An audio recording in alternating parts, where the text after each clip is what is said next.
I've always said, or always believed, that what's here on Oak Island is not just temporal wealth, that there's something other than that here. And, is it ancient knowledge? Is it the Shakespearean folios? I mean, I don't know, but what is bookbinding material doing at those depths in the money pit? The greatest treasure hunt in history has finally come to an end.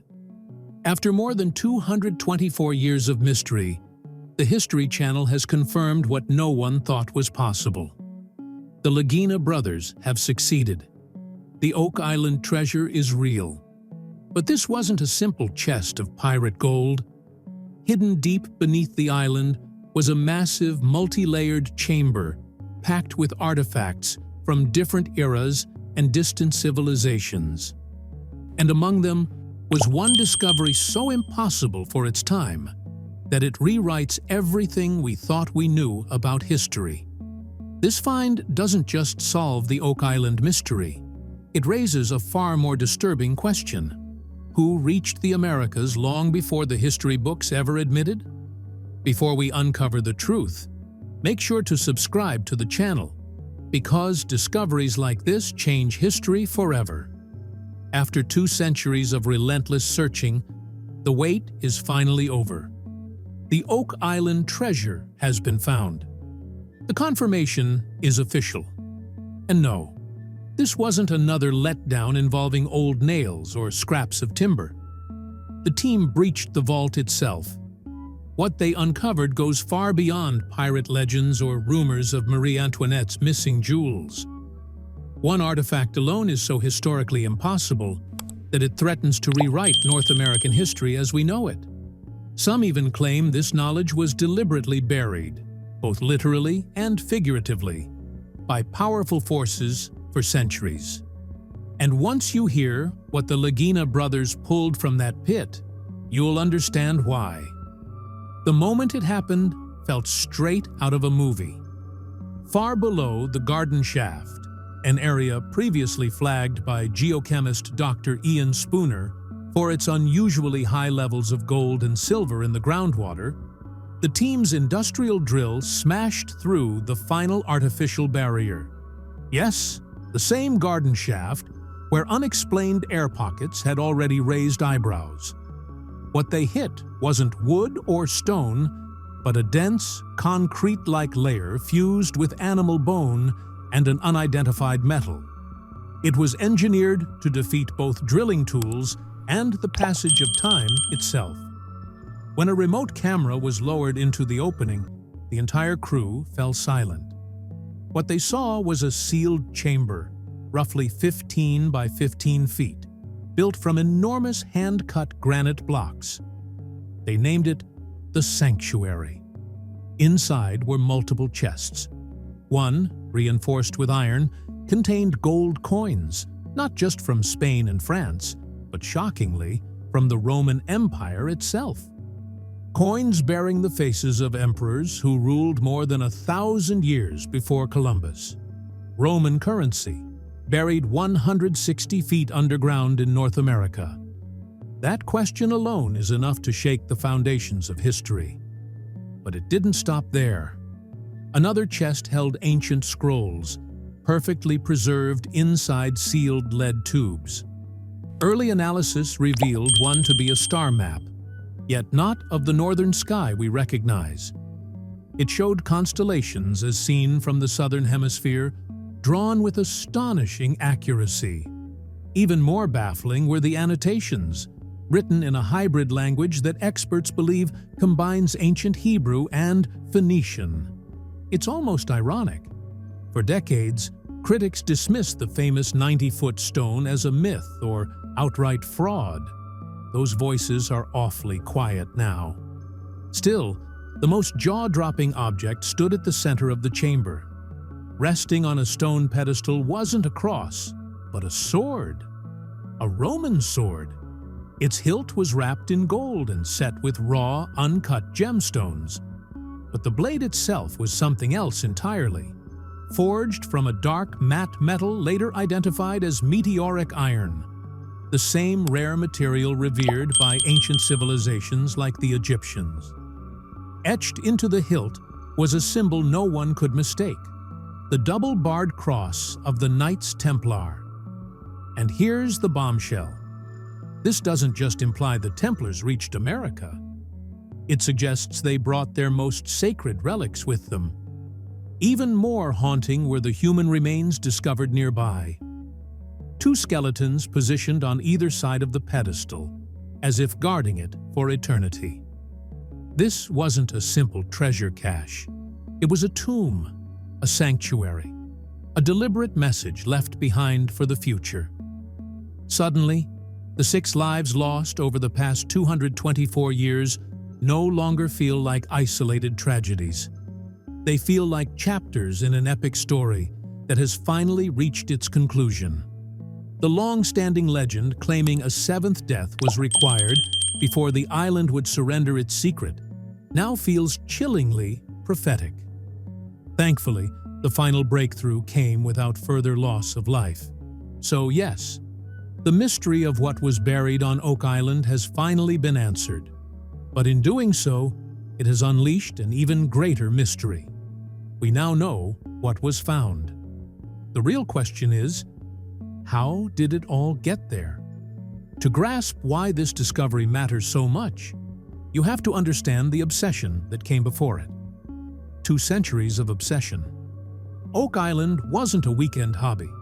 It was a lifelong fixation that ruined fortunes, broke families, and, in some cases, claimed lives. This is a story of human determination pushed to its limits. It all began in 1795, when a teenager named Daniel McGinnis noticed a strange circular depression in the ground.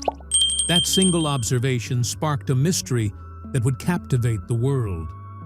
He and his friends began digging, and at just 10 feet down, they struck oak logs. Another layer appeared at 20 feet, then another at 30. This wasn't natural.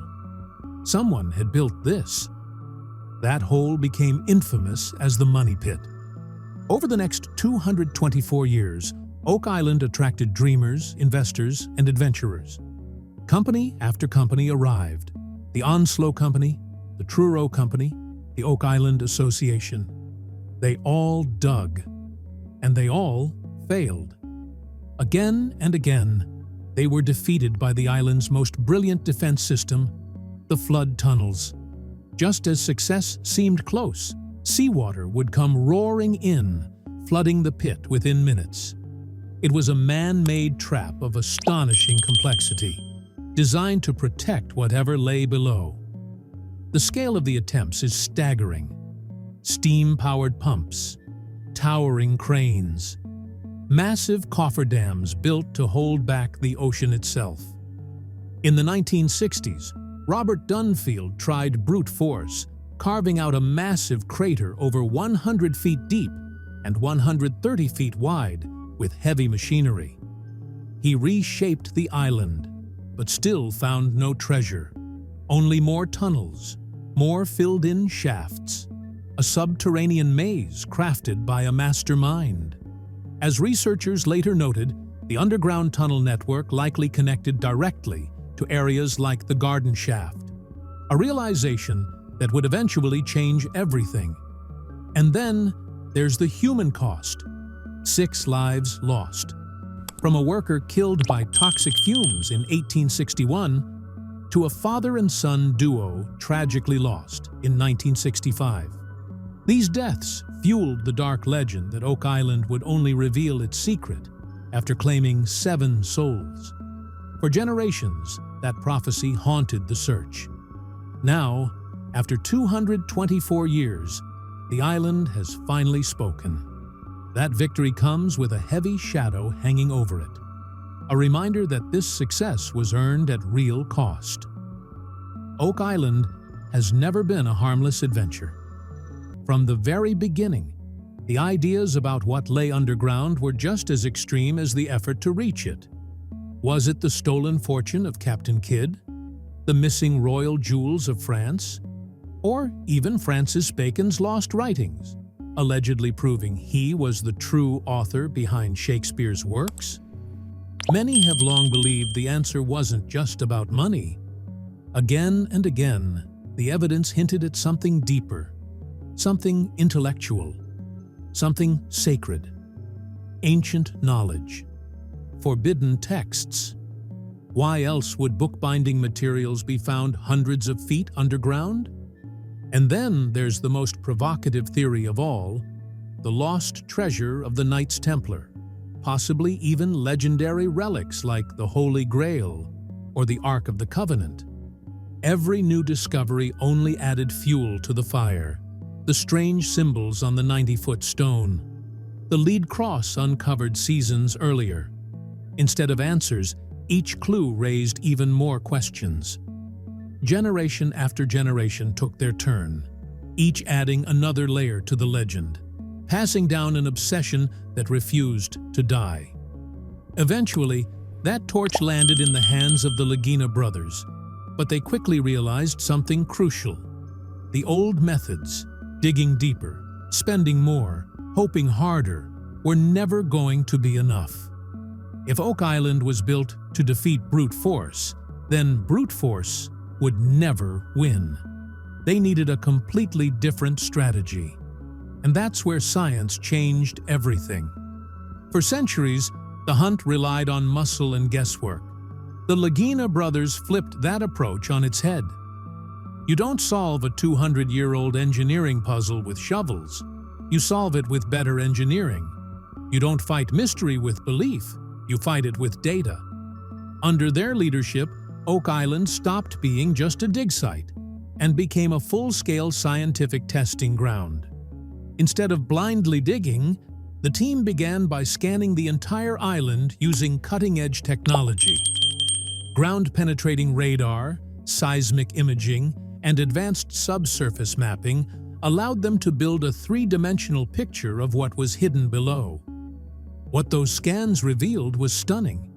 A complex system of tunnels, massive artificial chambers, and unexplained voids. One particular anomaly, beneath what would later become the garden shaft, stood out. Its shape and density matched what you'd expect from a sealed vault. This wasn't speculation. This was a data-backed target. Then came the breakthrough that changed everything: water analysis. Led by geochemist Dr. Ian Spooner, the team collected groundwater samples from boreholes across the island and tested their chemical makeup. The results were impossible to ignore. In the Money Pit area, gold and silver concentrations were hundreds of times higher than normal. Spooner went on record stating these readings were highly abnormal and strongly suggested a large underground source of precious metals slowly leaching into the environment. In simple terms, the treasure was leaving fingerprints. This allowed the team to narrow their focus with incredible precision. Core drilling became the next critical tool. Instead of tearing the island apart, they extracted deep cylindrical samples from more than 150 feet below the surface. And those samples told a story. Old worked wood, coconut fiber, something not native to Nova Scotia, fragments of parchment, even traces of human bone. Each core was like pulling a page out of a buried history book. Carbon dating confirmed what many suspected. These materials dated back to the 1600s and 1700s, long before the Money Pit was ever discovered. That was the smoking gun, proof that a massive, organized operation took place on Oak Island centuries ago. So why the garden shaft? And what did that mean for the legendary Money Pit? According to the team's science-backed theory, the original pit wasn't the prize at all. It was a decoy, an elaborate distraction designed to waste time, money, and lives. The real treasure was hidden nearby, offset, deeper, and far more secure. Only by combining radar imaging, geochemical testing, and targeted drilling could the modern team outthink the original builders. This wasn't luck. This was precision. Science finally provided a roadmap that bypassed the traps entirely. But now comes the biggest question of all. Finding the treasure is one thing. But what does it mean? Yes, They uncovered gold, ancient documents, and a mysterious sword. But the true value of this discovery can't be measured in dollars. What was found inside the sanctuary has the potential to completely reshape our understanding of world history. This isn't a minor footnote. This could force historians to rewrite entire chapters, and it starts with the most explosive revelation: the Knights Templar. For years, their connection to Oak Island was dismissed as fantasy, the stuff of conspiracy theories and Hollywood scripts. But a ceremonial sword forged from meteoric iron and marked with their unmistakable symbol changes everything. The Templars were a powerful order dissolved in the early 1300s. According to legend, they vanished with immense wealth and sacred relics, objects so important they were hidden from the world itself. And now, buried deep beneath a small island off the coast of Nova Scotia, the evidence suggests those legends may not have been legends after all. If the Knights Templar really transported these relics to Oak Island, it means they possessed the ships, navigation skills, and financial power to cross the Atlantic more than 100 years before Columbus ever set sail. That changes everything.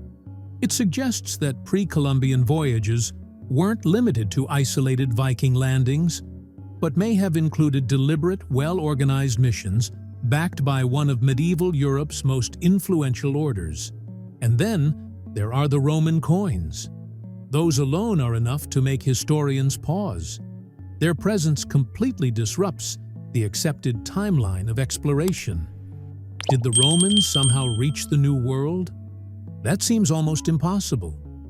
A more plausible explanation is that the coins were part of a vast Templar collection, treasures accumulated over centuries across Europe and the Middle East, then hidden together in one final secure location. Either way, it confirms that objects from classical antiquity existed in North America far earlier than scholars ever believed. To put that into perspective, it's like uncovering a modern jet engine inside a Mayan temple. It instantly tells you something is very wrong with the story you've been told. Then, there are the scrolls. If they truly contain star maps, coded routes, and texts written in ancient languages, their value goes far beyond gold. These could represent lost knowledge, scientific, astronomical, or philosophical ideas that were considered dangerous or forbidden in medieval Europe. Or perhaps they document the inner workings of the Templars' legendary financial system and their secret international network. The fact that this chamber was referred to as a sanctuary strongly suggests it wasn't built to protect wealth alone. It was built to safeguard information. And the implications don't stop at North America. This discovery sends shockwaves through European and Middle Eastern history as well. It links the fate of a mysterious Christian military order directly to the coast of Canada, and hints at a level of global coordination and secrecy that feels almost modern. This starts to resemble covert intelligence operations more than medieval exploration. But not everyone is convinced. Skeptics are already sounding the alarm. Many archaeologists urge caution, pointing out that claims this extraordinary demand equally extraordinary evidence. Until the artifacts are independently examined, dated, and peer-reviewed, they argue that it's too soon to declare a Templar or Roman connection. After all, Oak Island has been disturbed by excavation for over 2 centuries. Is it possible that some items were unintentionally introduced by earlier searchers? It's a fair concern. The pressure on a television production to deliver a groundbreaking reveal is intense, and critics worry that spectacle could overshadow scientific rigor. Others propose alternative explanations. Maybe this wasn't the Knights Templar at all. Maybe it really was pirates, but far more advanced and organized than history ever credited them for. Or perhaps the site was a secret cache used by French or British forces during colonial conflicts. The story might be less mystical, but it would still represent a discovery of enormous historical importance. This is where the situation gets complicated. Historians, treasure hunters, and governments all have potential claims. Who actually owns what was found? The Lagina brothers? The Canadian government? Or the descendants of the original depositors? If such a lineage even exists, those battles won't be fought underground. They'll be fought in courtrooms. And this is where the story truly stops being about Oak Island and starts becoming about us. Because discoveries like this don't just sit quietly in museums. They challenge identities, timelines, and long-held beliefs. If organized transatlantic expeditions were happening centuries earlier than we were taught, then the age of exploration didn't begin when we thought it did. It was already underway, hidden in shadows, protected by secrecy and misdirection. Think about what that means for indigenous history, for European power structures, for the rise and fall of empires. Knowledge is power, and if groups like the Templars were safeguarding advanced navigation, astronomy, or financial systems, it explains why those secrets had to be buried so deeply and defended so fiercely. Oak Island wasn't chosen at random. Its isolation, natural defenses, and complex flood systems suggest long-term planning on a global scale. And consider this: if this sanctuary was meant as a final archive, not all vaults are meant to be opened at once. Some historians believe Oak Island could be just one node in a much larger network, a puzzle piece connected to sites across Europe, the Middle East, and possibly even South America. If that's true, then this discovery isn't the end of the story. It's the beginning of a trail. So the real question isn't just what was found, but why now? Why did this secret survive untouched for centuries, only to be revealed in the modern age? Maybe the message was never meant for the past. Maybe it was meant for a world finally capable of understanding it. And if that's the case, what else is still waiting to be found? One thing is certain: history is already shifting. Textbooks are being questioned. Timelines are being re-examined. And if the Knights Templar truly hid this sanctuary centuries ago, it raises one final chilling thought. Did their story really end? Or are their secrets still being guarded? Like and subscribe for more.